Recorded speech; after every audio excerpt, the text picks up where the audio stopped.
भोजन सात्विक होना चाहिए। जो उपासक सदैव जप परायण रहना चाहता है, उसे चाहिए कि अधिक चावल ना खाए, क्योंकि चावल बादी और गैस बनाने वाला होता है और आलस्य प्रमाद बढ़ता है।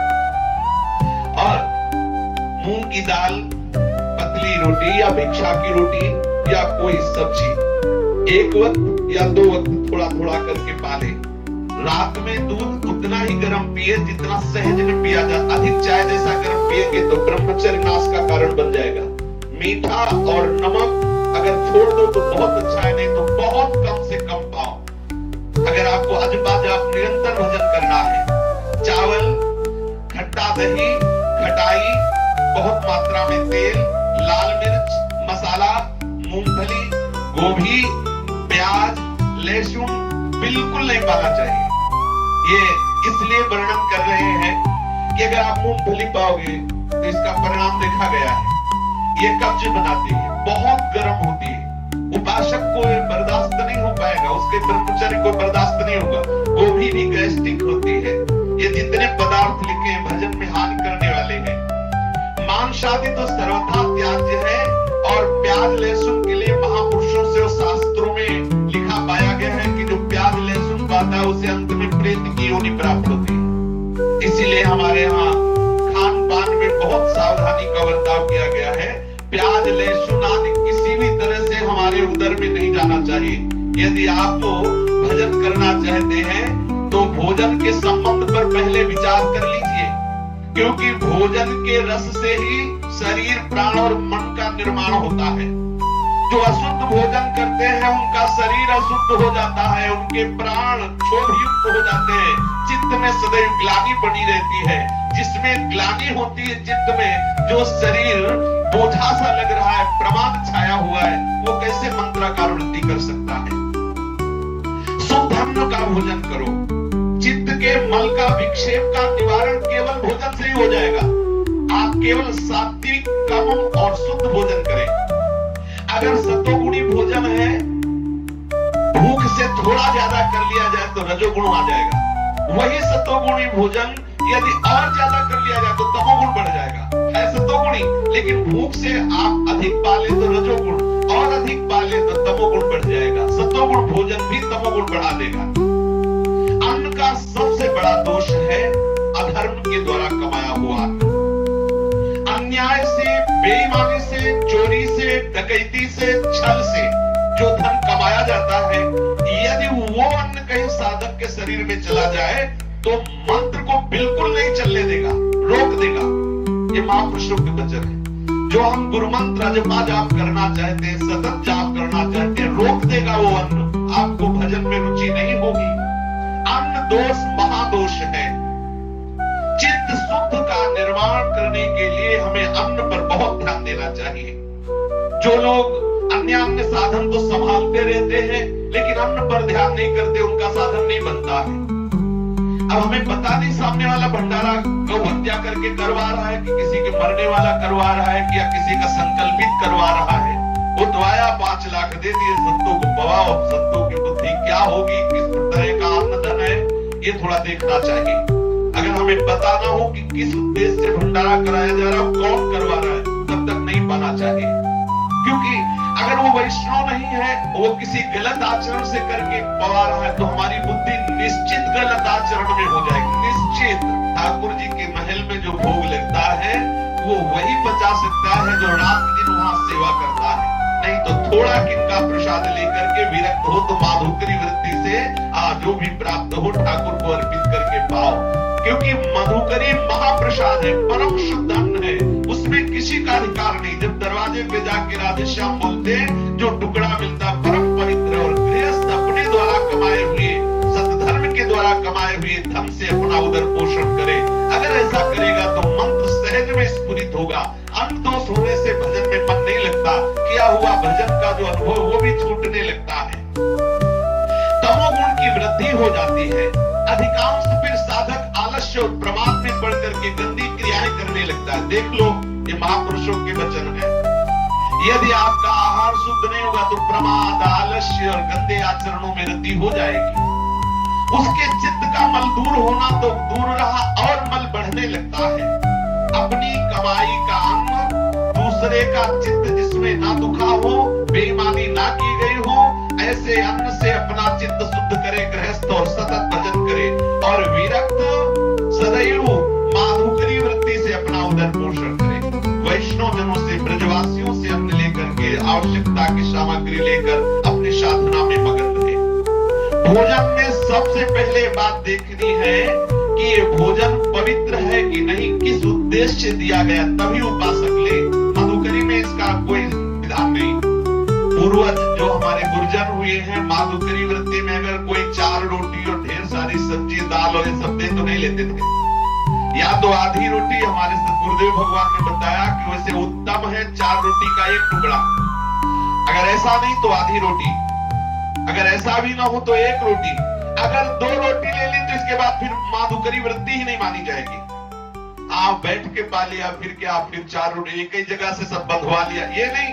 हम 5 घर जाएंगे, प्रारब्ध अनुसार भगवत इच्छा से जो मिलेगा वो ले, थोड़ा थोड़ा कर दाल सब्जी थोड़ी थोड़ी ले ली, 1-1 टुकड़ा रोटी आधी आधी 1-1 ले ली, 5-7 घर चले गए, 7 रोटी हो गई, हमारा काम बन गया।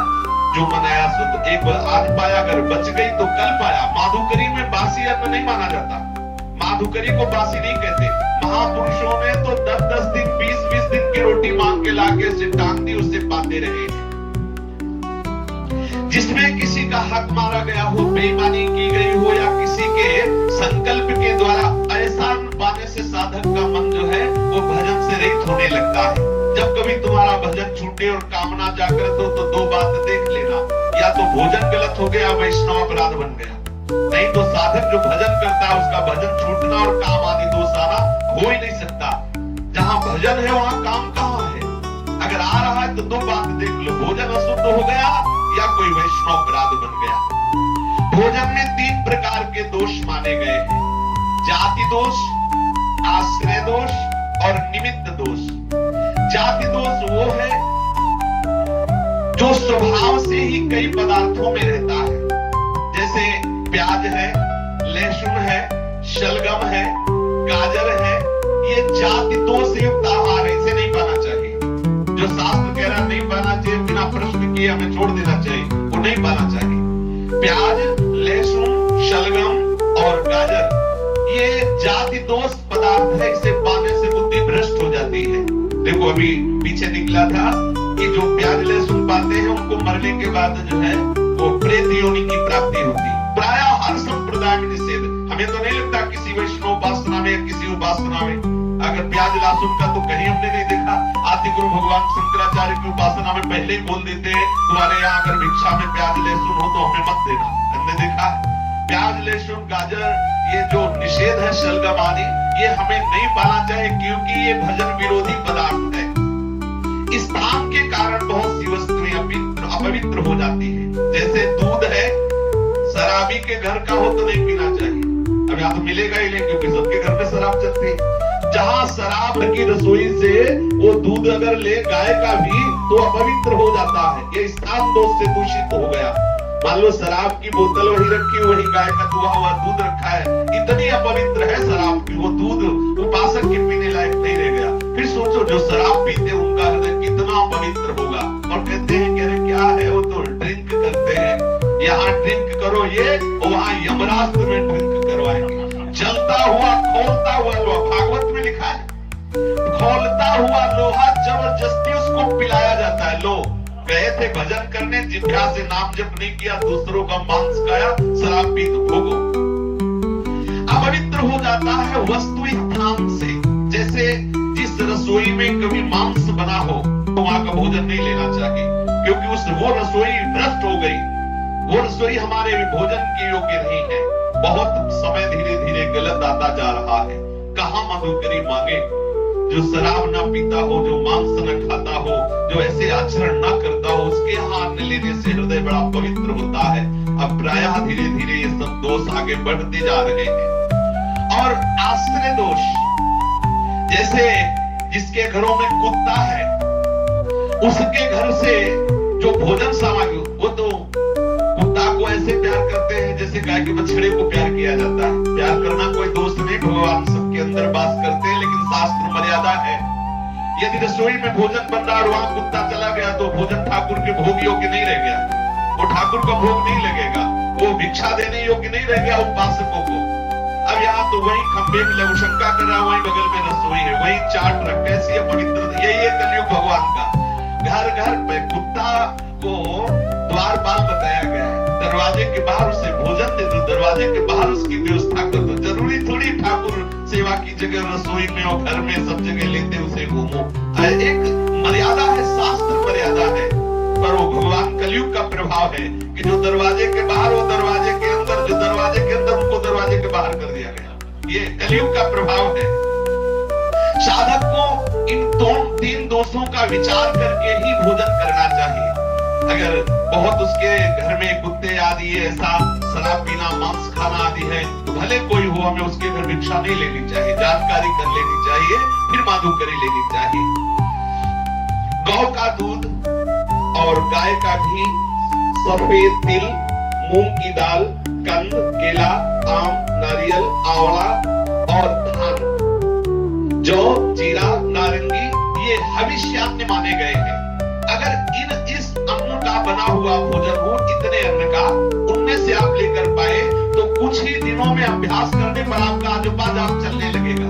भोजन का बहुत बड़ा प्रभाव है। 2 दिन आप पवित्र अन्न बनाकर ठाकुर को भोग लगा के पाए, 4 दिन समोसा की चटनी पा के देखे कैसा लगता है, खुद आपको अनुभव में आएगा। जब आपका अंतःकरण पवित्र तो आपको लगता है कुछ नहीं होता, आप क्या जानो होता है नहीं।